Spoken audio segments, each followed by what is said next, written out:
It happened on a Sunday afternoon, the kind of day you never expect your life to change forever. My phone rang. It was a number I didn't recognize.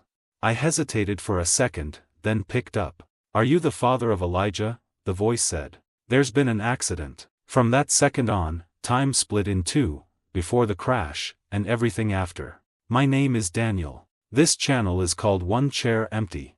And today, I'm sharing the most painful, miraculous, and spiritually defining moment of my life. You're going to want to watch until the end, not just because it might restore your faith in miracles, but because I believe this message was meant for you. You see, in the chaos, the blood, the flashing lights, the screams, I couldn't breathe.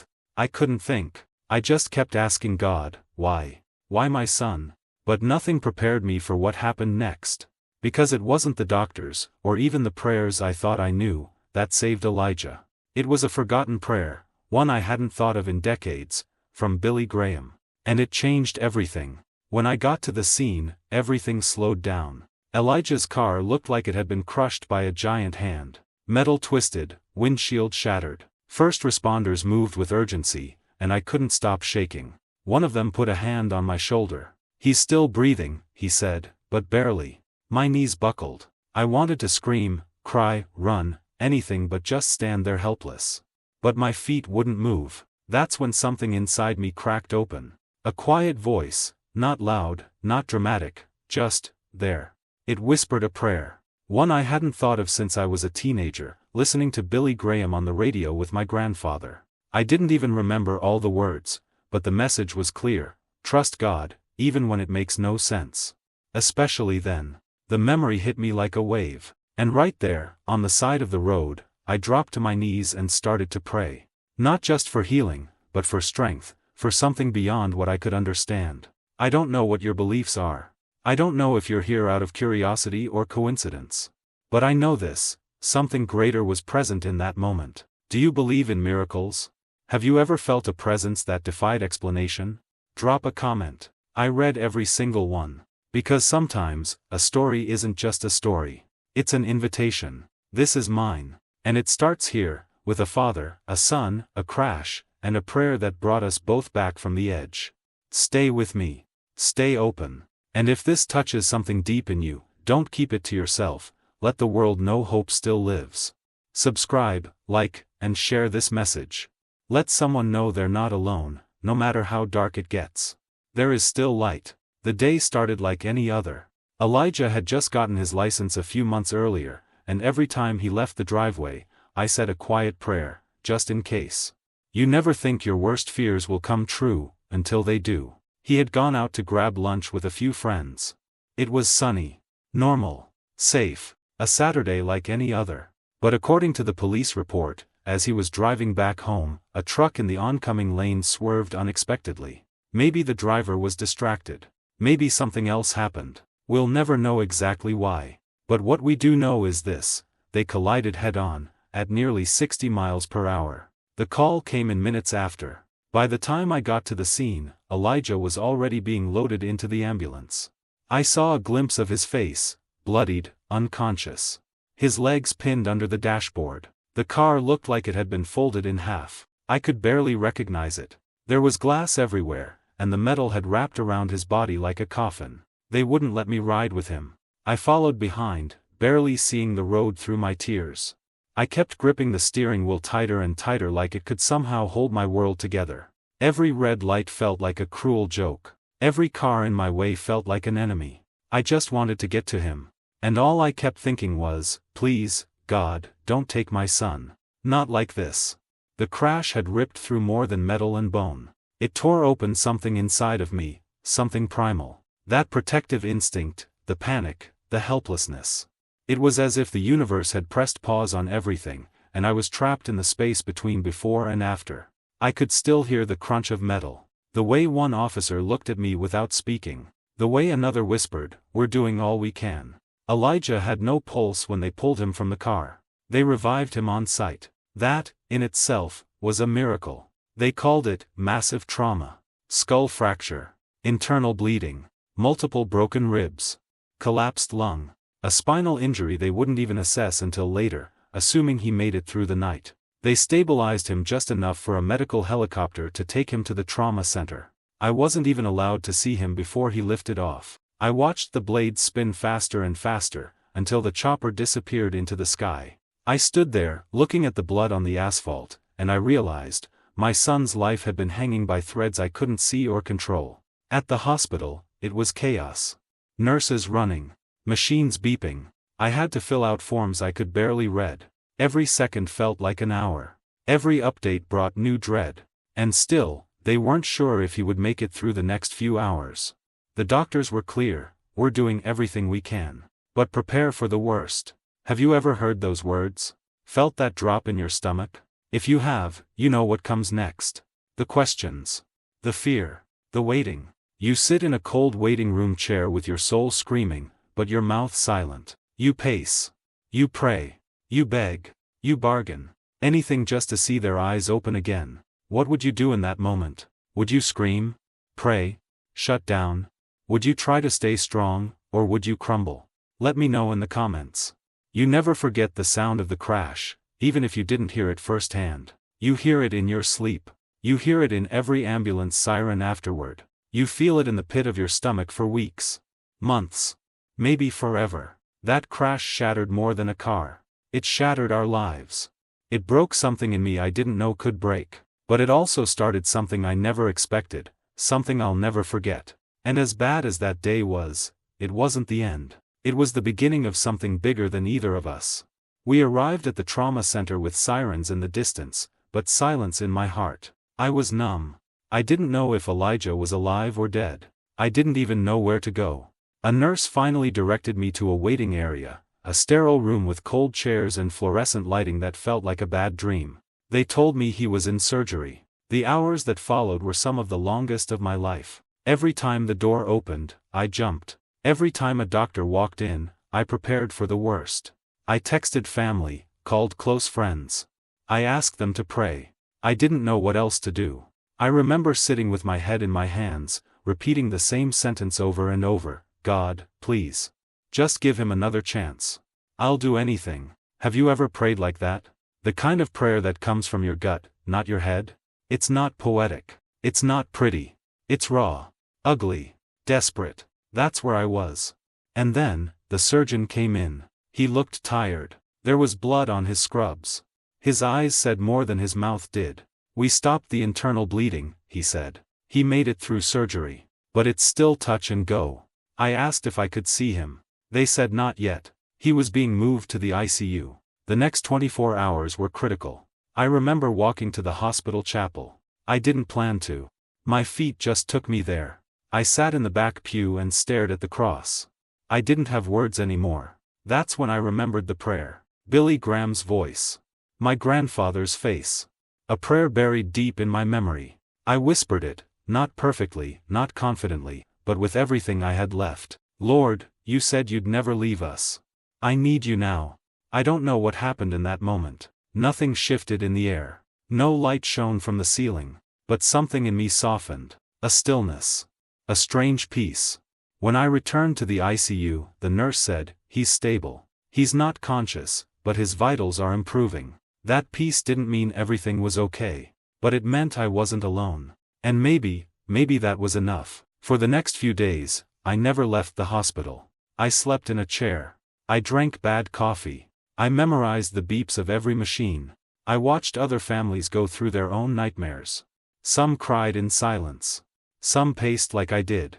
Some got good news. Some didn't. And through it all, I felt like we were all connected by this invisible thread of hope and heartbreak. One night, a janitor walked by and handed me a bottle of water. He didn't say anything, just nodded. That small gesture wrecked me. Because in moments like that, the smallest kindness can feel like a miracle. I started writing letters to Elijah. I couldn't talk to him yet, but I wanted him to know I was there. I told him stories about when he was little. I reminded him of the fishing trips, the late-night movies, the times we laughed so hard we cried. I told him how proud I was. How strong he was. How much I believed in him. I left the letters beside his bed, even if he couldn't read them. Have you ever sat next to someone you love, not knowing if they'll wake up? You start measuring time differently. Not in hours, but in breaths. In heartbeats. Every beep on the monitor became a new prayer. Thank you, God. One more breath. One more moment. I started reading Psalms out loud, quietly, just for us. I didn't care if anyone judged me. I knew the doctors were doing their best. But I also knew I wasn't placing all my faith in medicine alone. There was something more at work, something I couldn't explain. That prayer kept echoing in my soul. You said you'd never leave us. I needed to believe that more than ever. Faith doesn't always look like fire and lightning. Sometimes, it looks like staying, showing up, being still. And that's what I did. I stayed. Because if Elijah could keep fighting in silence, then I could keep standing in faith. Even when it hurt. Even when it was quiet. Especially then. I didn't expect the prayer to return to me. Not then. Not like that. It had been buried somewhere deep, a childhood memory tucked inside Sunday mornings at my grandfather's house.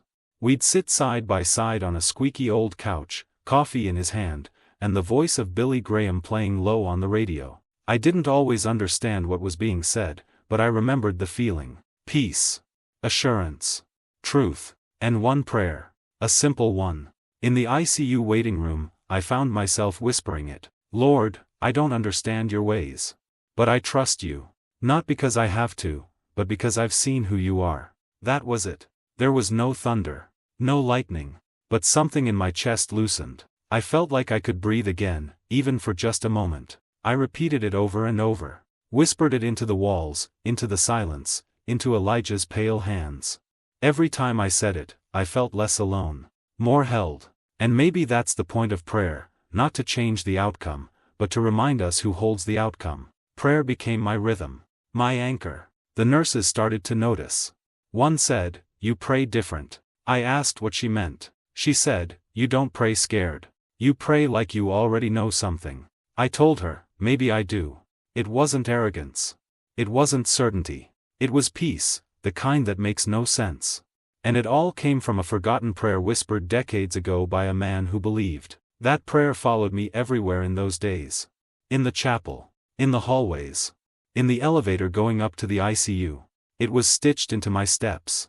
When Elijah's blood pressure dropped, I prayed it. When his heart rate spiked, I prayed it. When they said he might need another surgery, I sat outside the OR, eyes closed, whispering it through clenched teeth. Lord, I don't understand, but I trust you. And slowly, something started to shift. Not just in Elijah, though yes, there were signs. But also in me. My fear stopped being so loud. My hope got a little bolder. My soul started leaning forward again. Prayer didn't erase the pain. It didn't undo the crash. But it brought something else, clarity. That we're not in control. And that's okay. Because the one who is, never left the room. I remember the first time I said the full prayer out loud. It was 3 in the morning. The machines were beeping in an uneven rhythm that made my heart pound harder. Elijah looked so still, too still. His skin pale, lips cracked. I leaned close and said it, voice shaking but sure. God, I don't understand your ways. But I trust you. Not because I have to, but because I've seen who you are. I remember. And that last line, I remember, it wasn't part of the original prayer. But in that moment, it became mine. I remembered how God carried me through losing my dad. I remembered how he gave us Elijah in the first place, when the doctors told us we couldn't have children. I remembered the times I should have fallen apart but didn't. And I realized, faith isn't always about what you feel. It's about what you choose to remember. There were moments I wanted to scream at heaven. Why him? Why now? But I didn't. Not because I wasn't angry, I was, but because the prayer had changed something in me. My questions didn't need answers. They needed trust. And trust, well, trust is a choice you make again and again, especially when nothing makes sense. That's the thing no one tells you about prayer. It doesn't always feel powerful. Sometimes it feels like throwing pebbles into a storm, hoping one will make it through. But you keep throwing. Because that's what faith does. Each time I whispered the prayer, I pictured it like a thread connecting me to God, and to Elijah. Like I was stitching hope into every breath he took. The doctors said Elijah's condition was still critical, but they noticed something. His organs had stabilized. Swelling in his brain had stopped increasing. His body was holding on. One nurse came up to me and said, "Whatever you're doing, keep doing it." I smiled. "I'm just praying." She nodded. "Then pray harder." So I did. I wrote the prayer down and taped it beside his bed. I handed copies to family. Even a few nurses took it. One even asked me where it came from. I told her the truth, Billy Graham. And my grandpa's living room. She smiled. Well, it's working. I'll never forget the first sign that something was changing. It was subtle. Just a twitch in Elijah's right hand. At first, I thought I imagined it. But then it happened again. And again. The nurse noticed it too. She looked at me and said, "That wasn't random. That was purposeful." I leaned in, heart pounding. "Elijah? Can you hear me?" Nothing. Just silence. But that one twitch, it was everything. It was hope wrapped in skin and bone. The doctors called it neurological responsiveness. They said it was a good sign, but we needed to stay cautious. I didn't care about cautious. I cared about the fact that my son was still in there. Somewhere. That night, I stayed at his side, watching, waiting, hoping. And then, the next day, his eyes opened. Not fully. Not focused. But open. Tears rolled down my face. I called for the nurse. She ran in. Checked his vitals. Checked his pupils. Called the doctor. Everything sped up, but in my heart, time slowed down. My boy was still here. I whispered the prayer again, this time into his ear. "Lord, I don't understand, but I trust you." And I swear, for the first time, I saw a tear fall from Elijah's eye. It was the beginning of something new. The hospital staff called it a miraculous recovery. They didn't use the word lightly. Most patients with trauma like his never make it through surgery. And those who do, often don't regain consciousness so quickly, or at all. But Elijah was beating the odds. Every day brought a new step forward. A slightly stronger heartbeat. A movement in his fingers. The ability to breathe with less support. I started reading to him again, psalms, letters, old stories. I told him about every message we received, every prayer being said in his name. People were praying all over the country. Friends. Family. Strangers who had seen our story online. Hope was spreading like wildfire. And it all traced back to a single prayer, one I hadn't said in decades. This wasn't just healing. It was something bigger. Something sacred. One afternoon, as I sat next to him holding his hand, he squeezed back. I wasn't sure if it was real, or just my imagination hoping too hard. So I asked again. "Elijah, squeeze my hand if you can hear me." And he did. Clear. Strong. I broke down. Right there in the ICU. Sobbing, overwhelmed. A nurse who had seen him from the very beginning came over, eyes wide, and whispered, "This isn't normal. This is a gift." His healing became a testimony in real time. Doctors started using words like remarkable and unprecedented. One neurologist said, "I can't explain this with science alone." That's when I knew. What we were living through wasn't just recovery. It was revival. Even hospital staff began stopping by the room just to check in. One doctor asked if he could join me for a moment of prayer before a procedure. Nurses started asking for updates not just medically, but spiritually. People we had never met before left prayer notes at the foot of his bed. And I kept praying. Not out of fear anymore, but out of gratitude. And awe. "Lord, thank you. You're doing what only you can do."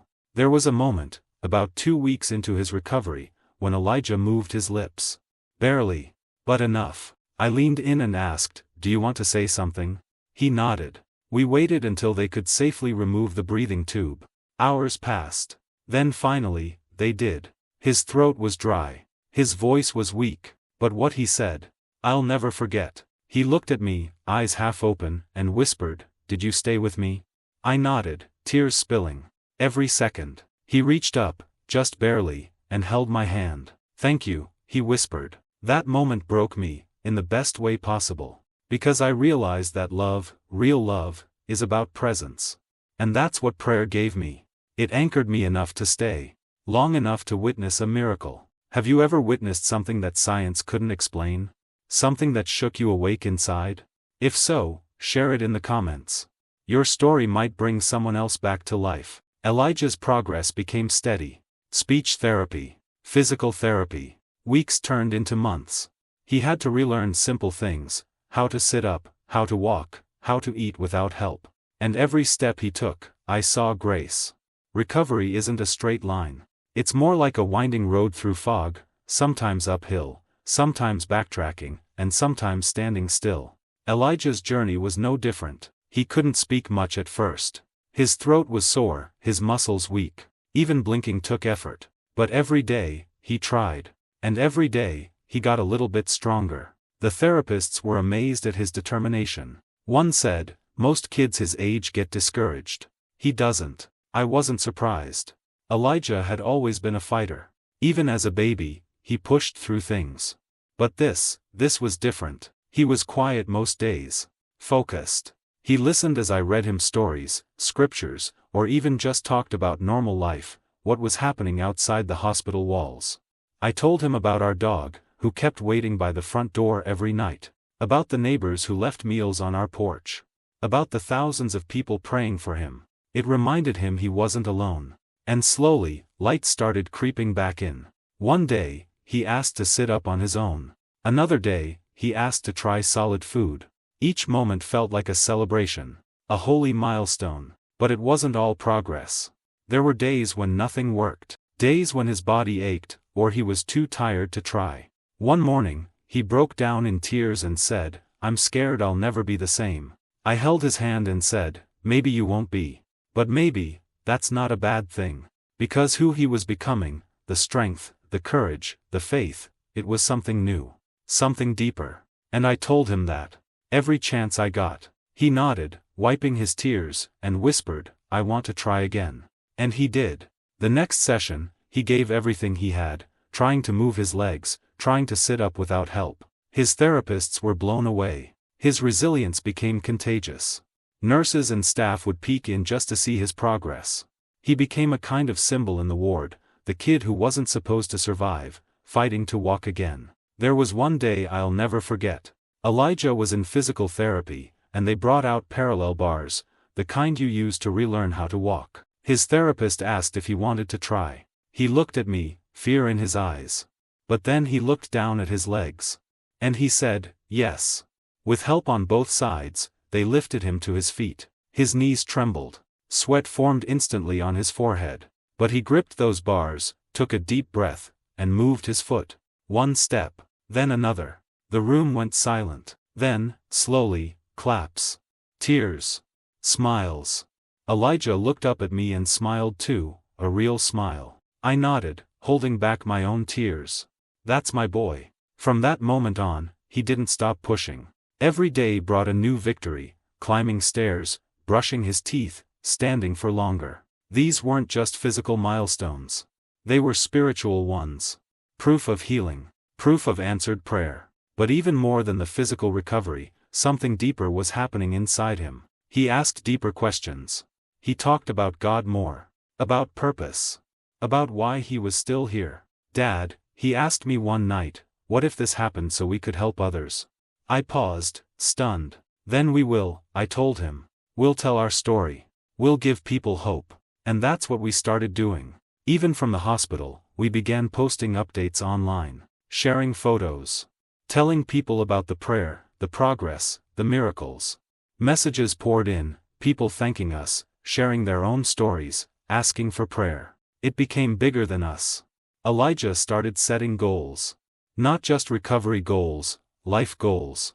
He wanted to play piano again. He wanted to finish school. He wanted to visit every person who had prayed for him. He even said, "One day, I want to walk into the church that prayed for me, and walk out healed."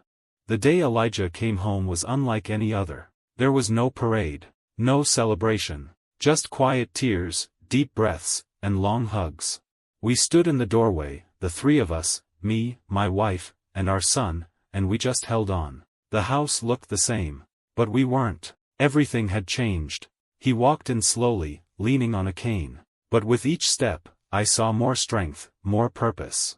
And when he sat down in his favorite chair and looked around the living room, he whispered, "I never thought I'd be here again." We didn't say anything for a long time. We just sat, together, breathing the same air, alive. Since then, our lives have been different, simpler, slower, more intentional. We don't rush as much. We say, "I love you," more. We pray together, not out of obligation, but out of gratitude. Because we know what it's like to almost lose everything. And we know what it means to get it back. Elijah is still recovering. There are still scars, inside and out. But he's living. He's laughing again. He's planning a future. And every time I look at him, I see more than a son. I see a miracle. I see the power of prayer made visible. And not just prayer in crisis, but prayer in everyday life. The kind that happens around the dinner table. In the car. In quiet moments before sleep. We pray because we remember. We remember how close we came to the edge. How quickly life can change. How fragile, and yet how powerful, every moment really is. People sometimes ask me what I learned through all this. And my answer is simple: everything. I learned that love doesn't always fix things, but it always shows up. I learned that miracles are often slow and messy. I learned that God doesn't always answer how we want, but He always answers. And most of all, I learned that presence is more powerful than perfection. We don't need the perfect words, the perfect plan, the perfect faith. We just need to show up. For each other. For God. For ourselves. That's what Elijah taught me. He still has follow-up appointments. Still gets tired easily. But he wakes up every day with fire in his eyes. And when he smiles, it's different now. Wiser. Fuller. People need stories. Real stories. Stories that remind them that pain is not the end. That healing is possible. That God is still very, very present. Because no matter how far gone things seem, one prayer really can change everything. Elijah's story isn't just about surviving a crash. It's about rediscovering faith. About remembering a prayer that changed everything. And if there's one thing I want you to take from this video, it's this: no matter how dark it gets, you're never alone. No matter how hopeless things seem, one moment of prayer can shift everything. We're living proof. I don't know what you're going through right now. Maybe you've been in your own crash. Physical, emotional, spiritual. Maybe you've lost something or someone. Maybe you're barely hanging on. But I promise you, hope is still real. And healing is still possible. If you've ever experienced a miracle, or if you're still waiting on one, share your story in the comments. This community isn't just about watching videos. It's about standing together, believing together. And if this message touched you, don't keep it to yourself. Like, subscribe. Share this with someone who needs to know that God still moves. That prayer still matters. That hope still lives. This is one chair empty. And this story, Elijah's story, is just one of many. Because sometimes, the chair that looks empty, is waiting to be filled with a miracle.